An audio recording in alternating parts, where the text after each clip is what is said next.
time for further progress with the tree. I did attempt to start filming this earlier because I thought the toddler was very well engaged doing something else, and that was wrong. So now we get back to work on it. Okay, I am going off of a pattern that I quickly jotted down on a piece of paper because is that only doing that? Should be twice.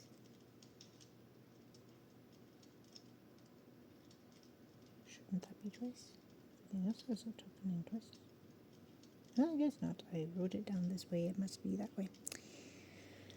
Because the pattern itself is on my phone.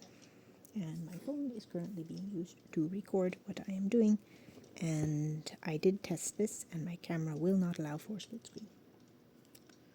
So we are making a cone shape. And then all those branches will be sewn onto it. So I'm probably just going to do one video of me working on the cone itself. The next video that I record will be me assembling the pieces and probably stuffing the cone. And then, depending on how quickly or not how good I am at the assembly process, then I may also start the sewing on of the branches in that one.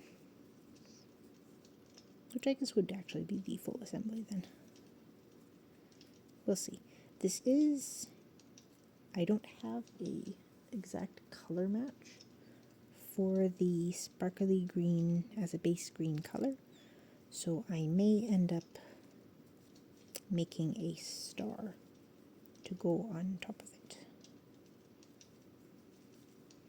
Just if it's going to be really obvious that it's different, but we shall see.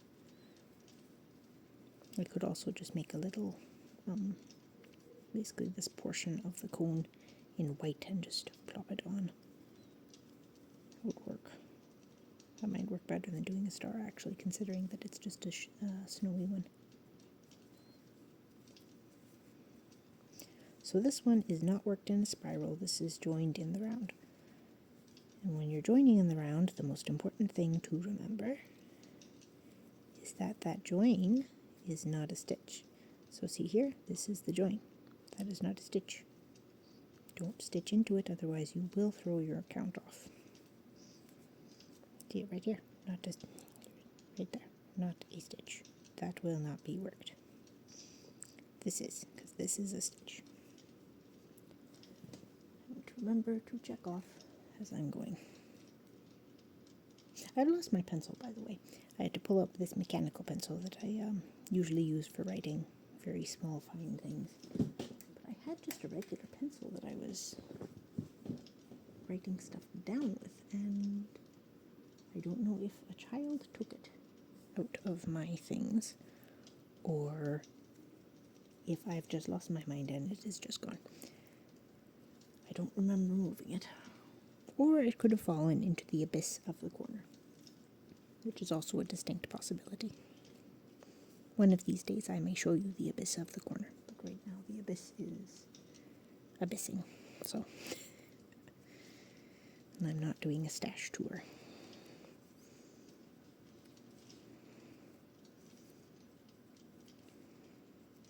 It's not really that embarrassing, but I feel like I need to explain everything that's happening. And I'm rambly enough as is, without that kind of assistance. Do I have my water here? I do. Good. Oh, poor Fluffy. Flopped over on his side. I should have fed him before I started this recording. That's okay. I'm not planning to record this entire thing because by the time you get to the bottom of the cone, it's a full 100 single crochets around. Which isn't as much as you might think it is, but it is still a lot.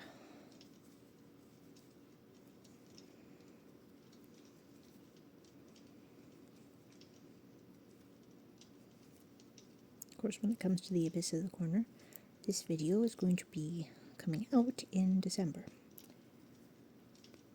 So it is entirely possible that between when I am recording this and when this video is going to actually come out, that you might have gotten to see the abyss.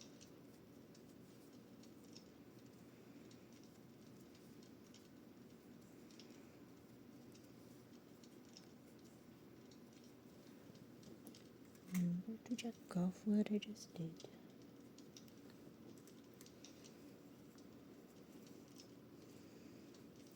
This is one of the reasons why I generally prefer a written pattern. And practically speaking, I could just print it off. And then I have a magnetic thing or movable flags that I could then just put on the road that I'm working on, and then I just have to move it.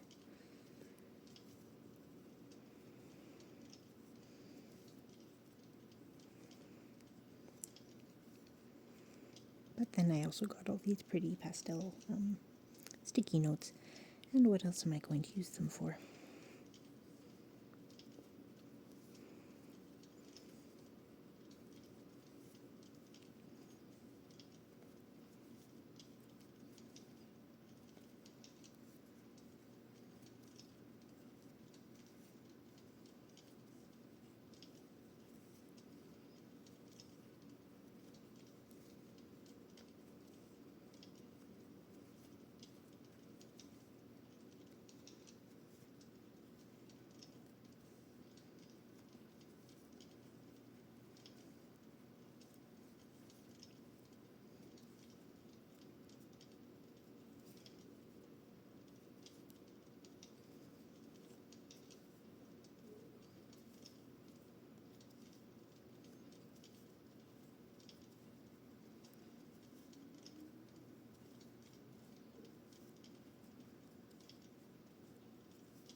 I'm pretty good at recognizing when I'm at a spot where I need to join around. If you're newer at it and you're not confident about it, use a stitch marker. You might get to that point eventually, but go ahead and use a stitch marker. I need to go through the apples I have in a basket over there. I think some of them have gotten far too ripe. I need to take them out of that bunch. Like another apple crisp with the other ones or something.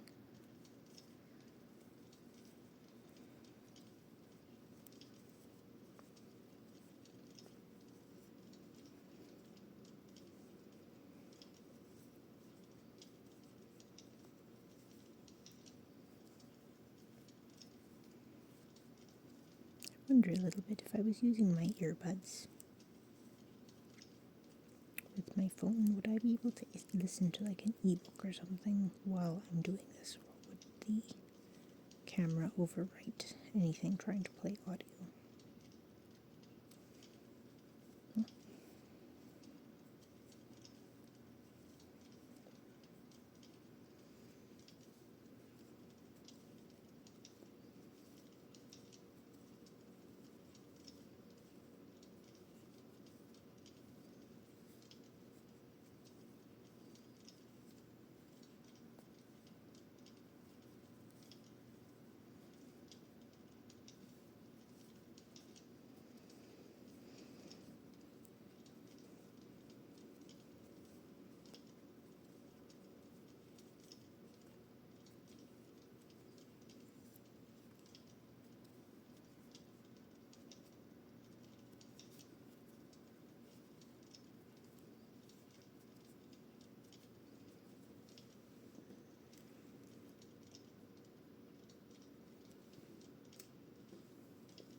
The one downside, or one of the generally regarded as being downsides of having a joined round circular piece, is you do get a fairly distinctive line.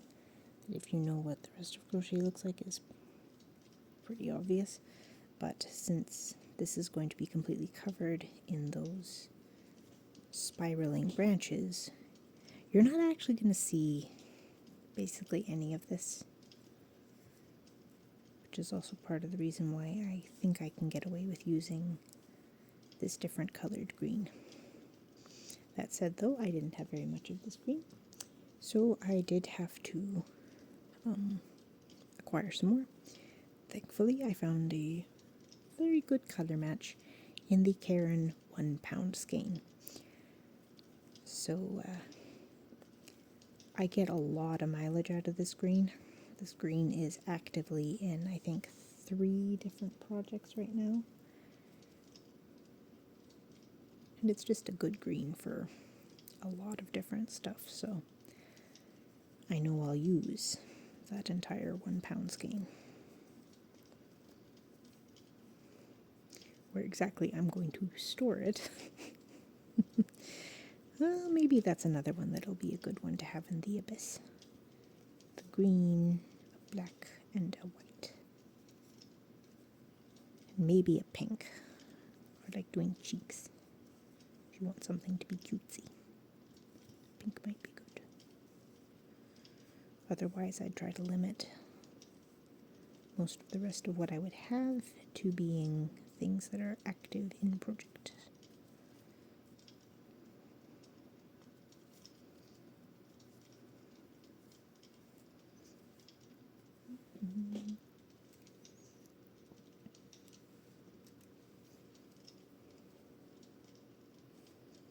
To get the proper cone shape, there is some variation in the pattern between the top and the bottom.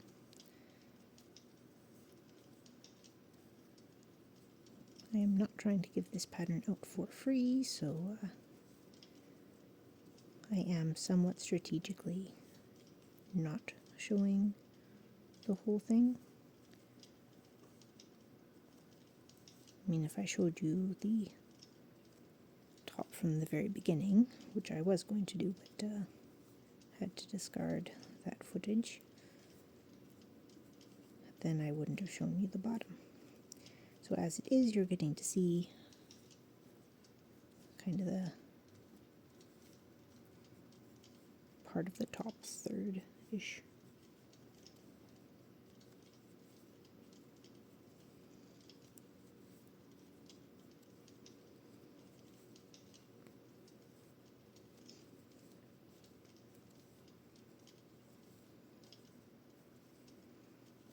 Little Owl's Hut has a lot of nice patterns, though. I believe it's littleowlshut.com, and I believe they have an Etsy store, though with what's been going on with Etsy lately, it would not surprise me if they chose to discontinue that, but they do sell patterns, I believe, on the website itself. Have a look. They've I think I've got 3 different Christmas tree pattern sets. I think they're where I got the pattern I used for my kids' Easter baskets, where you have a central basket, but they also have like a designated spaces around the basket for like 8 eggs. Or was it 6 eggs? 6 eggs. To be nested in around it, which makes for a really good size of Easter basket without it being supremely obnoxious with just how much they can put in it. So you have a little bit less extremes of candy quantities. Actually, on that note, I think I still have Easter candy from the one kid got from grandparents. Should look into that.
be a gnome hat.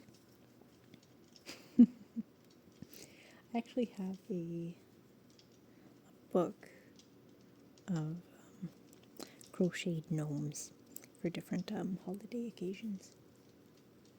I bet you there's a lot of similarities between the way this works and the way the gnome hat works.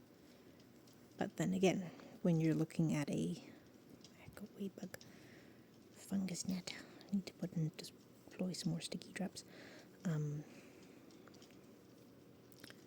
was I saying? Oh yeah, when you're looking at a basic construction shape like a cone or a flat base for something or a round head, there's only so much variation you can actually do without something getting weird somewhere along the way.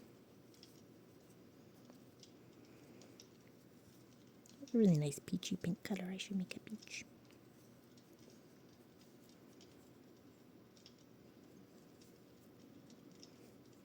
I say as if I don't already have 6 projects on the go. That's just if you're counting crochet stuff.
to end right here.